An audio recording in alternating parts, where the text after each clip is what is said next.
For over 20 years, Nicole struggled with severe breathing issues, always in arm's reach of her inhaler and other medications. And for most of those 20 years, she thought she had severe asthma.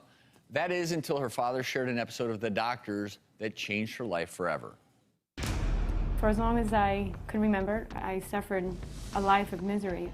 I couldn't do anything. I couldn't play sports. It was terrifying. I couldn't breathe. The 3rd or 4th grade, brought her to the doctor. They diagnosed her with asthma. They put me on inhalers, nebulizers, steroid treatments in order to function for the day. As she got older, it was becoming more difficult for her to breathe. Tasks that are so simple for everyone else, for me, it was really hard. Walking up the stairs. Putting dishes in the dishwasher, walking from the front door to my car. It was horrible to watch.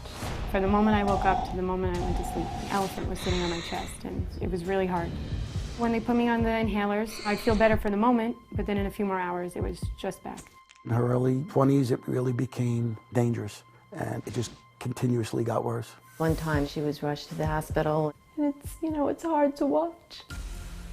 One day I was sitting at home, flipping through the channels, came upon the episode of The Doctors. We have this opportunity to talk about something that is underdiagnosed. I was listening to a woman describe what she was experiencing and instantly knew that that's what Nicole had. I called her up immediately. And he's like, you have this thing called subglottic stenosis. I watched it that night. Oh my gosh, I have this.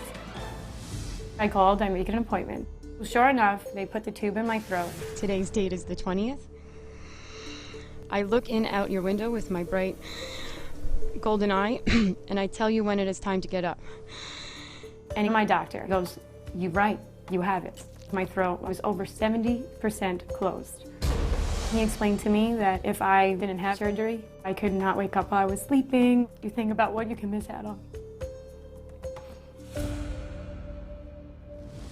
After being told I was having surgery, I was relieved and scared at the same time. I waited this so long, no one could fix me. How are these people gonna fix me? You try to think that you're okay, but you're going for surgery to fix your airway, so it was scary.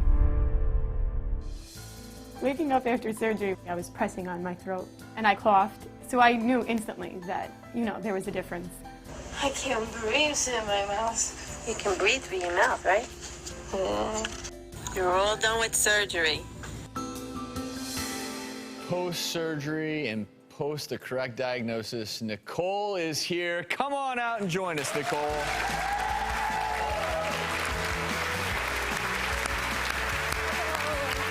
Thanks for coming. Thank you for having me. But you sure can't look any healthier, right? Thanks. That smile says a lot. How are you feeling since the surgery? Oh my gosh, I'm like a different person. I have to thank you guys, because if it wasn't for you, I wouldn't be here.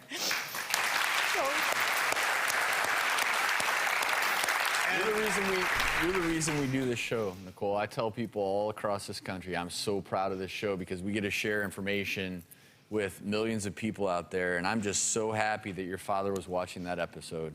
Me too, it changed my life. I'm 28, and I could finally start living and, do everything that everyone else, they take for granted, walking out on stage. I wouldn't be able to do a few months ago if it wasn't for you guys. Well, we can see it, we can hear it, that your breathing pattern is totally quiet, as it should be. And with us, we have Karen, Nicole's mom. When you got the news that surgery was the solution to the problem, what went through your mind? Of course, being scared immediately, but knowing that this could possibly be what she was looking for her entire life, to start a new, fresh life. And it did. And I can't thank this show enough for, if it wasn't for this show, we would never have been able to correct her situation. We're just so blessed in this scenario, but it also highlights something we talk about often on the show, which is it's not uncommon early in life to get stuck with a diagnosis. And unfortunately, that diagnosis you carry with you, and that diagnosis may not always be the correct one. And I think this is a classic example of that. Beyond your individual scenario, if you feel like you've been given a diagnosis as a child and stayed with you throughout your life, but you're not having any resolution, that's when you got to go back to ground zero and say, let's start over. Let's figure out what's going on. Something else going on. And that is what happened in this case.